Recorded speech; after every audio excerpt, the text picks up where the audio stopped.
ভাঙড়ে গ্রাম পঞ্চায়েতে অবৈধভাবে নির্মাণ কাজ বন্ধের নোটিশ দেওয়া হলো আদালতের তরফ থেকে। যেমনটা অভিযোগ করছিল যে আদালতের তরফ থেকে সেই নির্দেশ দেওয়া হয়েছে যে অবৈধভাবে নির্মাণ করে ওঠা উঠছিল ভাঙড় গ্রাম পঞ্চায়েতে, এবং সেই অবৈধ নির্মাণ কাজ বন্ধের নোটিশ দেওয়া হলো হাইকোর্টের তরফ থেকে। 4 লক্ষ টাকা তোলা এমনটাই দাবি পঞ্চায়েত কর্মীর।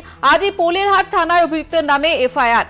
ভাঙড়ে নির্মাণ কাজে তোলাবাজি নিয়ে ক্ষুব্ধ হাইকোর্ট এবং অবৈধ এই নির্মাণ বন্ধের নোটিশ দেওয়া হয়েছে হাইকোর্টের তরফ থেকে।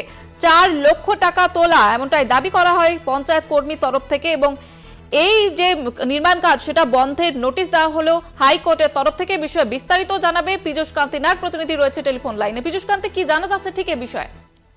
দেখো, ভাঙড়ের পোলেরহাটে এক ব্যক্তির নির্মাণ কাজকে কেন্দ্র করে তোলাবাজির এই অভিযোগ নিয়ে কলকাতা হাইকোর্টে মামলা দায়ের হয় এবং বিচারপতির কাছে অভিযোগ করা হয় এই নির্মাণ যখন ওই ব্যক্তি শুরু করেন হঠাৎ সেই স্থানীয় পঞ্চায়েত থেকে নির্মাণ বন্ধের নির্দেশ দেওয়া হয় এবং এক ব্যক্তি 4 লক্ষ টাকা দাবি করেন এবং সেখানে স্থানীয় নেতাকে এই টাকা দিতে হবে বলে অভিযোগ করেন।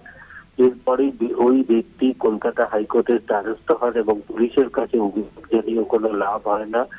বিচারপতি রাজাশেখর মান্তা রেজিডেন্সে এলে তিনি সমস্ত নথি দেখে তিনি বলেন যে এই ধরনের ঘটনা ঘটলে তিনি এরপরে প্রধান বিচারপতির কাছে পাঠাতে বাধ্য হবেন এবং বিচারপতি মান্তার নির্দেশ যে অবিলম্বে ওই এফআইআর দায়ের হবে, আজকের মধ্যেই এফআইআর দায়ের হবে এবং যে ওই তোলাবাজি অভিযোগ রয়েছে তাদের বিরুদ্ধে অভিযোগ এনে এফআইআর দায়ের করতে হবে।